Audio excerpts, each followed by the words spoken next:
தலைநகர் கோலாலம்பூரில் AI எனப்படும் செயற்கை நுண்ணறிவு தொழில்நுட்பத்தை கொண்ட 5000 CCTV எனப்படும் புதிய ரகசிய கேமராக்கள் பொருத்தப்படும் என்று கோலாலம்பூர் மாநகர மன்ற வாரியத்தின் உறுப்பினர் லாய் சென் ஹெங் கூறினார்.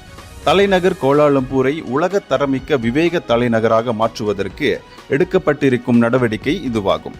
இந்த ரகசிய கேமராக்கள் அதிகாரிகளுக்கு கண்களாக இருக்கும். குற்றச்செயல்களை ஒடுக்குவதற்கும் இது அதிகாரிகளுக்கு உதவும்.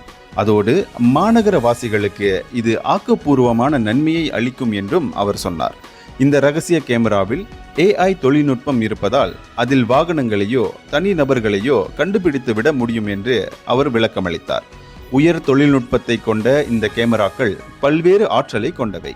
இதன் மூலம் அதில் பதிவாகும் தனிநபர்களையும் வாகனங்களையும் எளிதில் கண்டுபிடித்து விட முடியும் என்றும் அவர் சொன்னார்.